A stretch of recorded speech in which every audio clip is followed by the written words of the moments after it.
Yep, happy to go. Brilliant. All right, Hayley, it's great to see you again.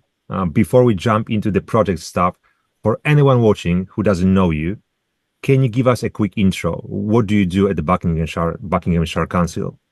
Yep, so I work as a contracts and commission officer within Buckinghamshire Highways, and I assist with the delivery of highway services through our term maintenance and term consultancy projects, and also our appointed framework contractors.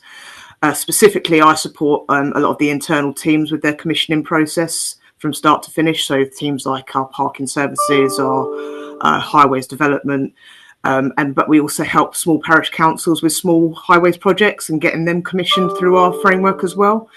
And we also then deal with the other end of the scale where we work with large schemes that are over £500,000 with our contractors as well. So it's quite a vast array of things we do within highways. Fair enough.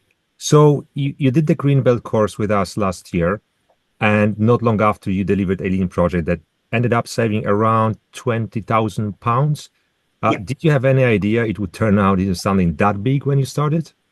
No, definitely not.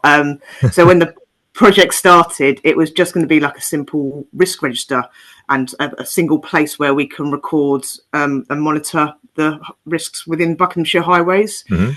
But then as we delved deeper into the background and all the information, we realised there was quite a big gap in the process as well. So there was quite a bit of mapping to do with that. And so to give a bit of background, Buckinghamshire Council became a unitary authority in 2020. And then off the back of that, it created the Buckinghamshire Highways Alliance in 2023, which brought together the council, term maintenance and term consultancy contractors that work together to deliver the highways projects.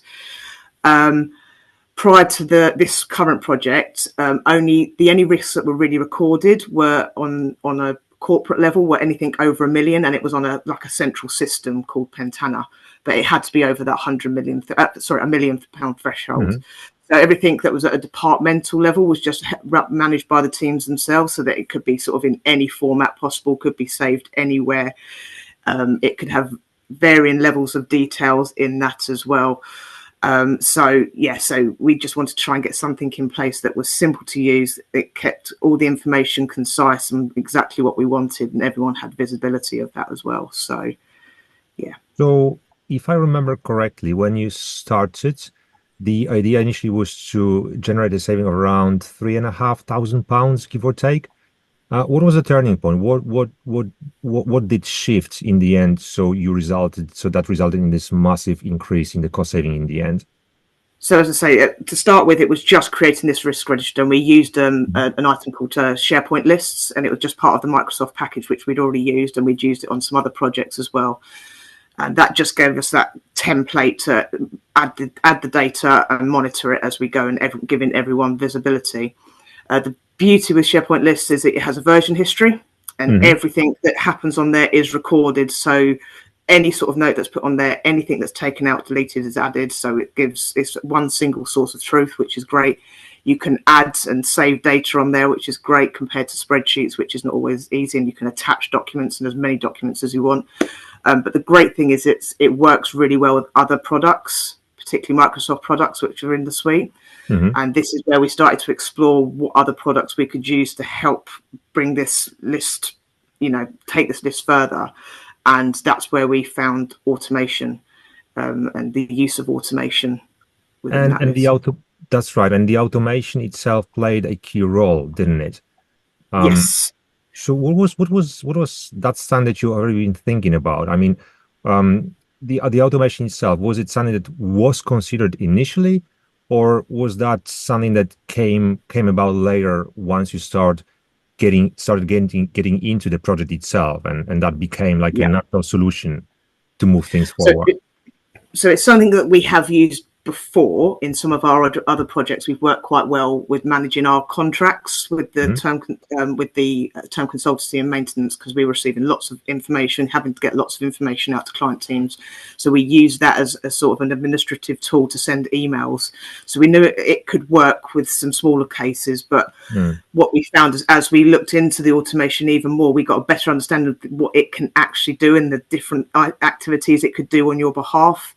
So it, as well as creating some administrative tasks for the list and doing some stuff on the behalf of the human, we found more stuff that it could do as well. And then that's also informed some of our other work that we're doing as well. So it's just given us a greater knowledge.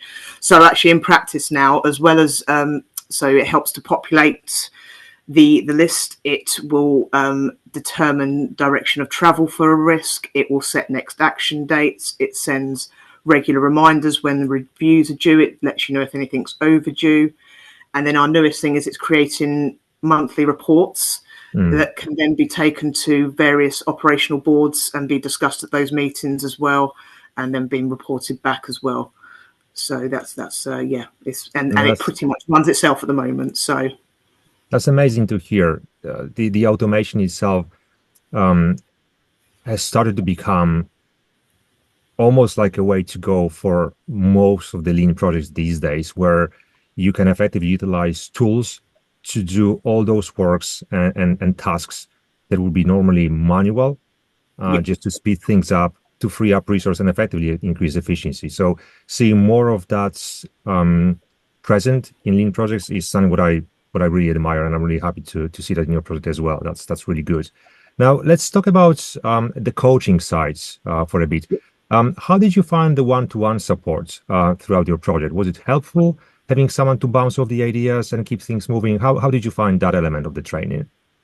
Yes, so I think definitely having someone to talk through with the data collection and making sure that I was collecting the right sort of data and then using the right tools to then analyze that. It was sometimes a little bit difficult making sure I had the right sort of information as the baseline data, but having you ideas off and saying, am I going in the right direction? Is this what we're looking for really? Is this going to be a useful tool? So that was really helpful. And also then how to present it in a way that all audiences would understand. So not just loads and loads of graphs, making sure that it was understandable, clear, concise, and not too much information necessarily on a page as well. So that was all really helpful. I think the other thing I really liked as well was in our course, you allowed for a time at the start of each session to go through and have a group discussion about the projects. And it's good that it just gave another pair of eyes on the project and gave a sort of fresh review of it, and it sort of sparked a little bit of debate and helped move those projects on as well. So I thought that really helped. Excellent. It's interesting because I've been seeing more and more engagement in those project reviews at the beginning of each sessions, because people, as you said, find of extreme help to get insight from the rest of the group. So you basically have between 8 and 12 people, depending on the size of the group, that give you free of charge feedback on your project. Gives you some good challenges as well. Exactly, and it can find things that you just can't see. Sometimes you can look at it, and then they'll see, that someone will see something completely different. So I found that really helpful. Excellent.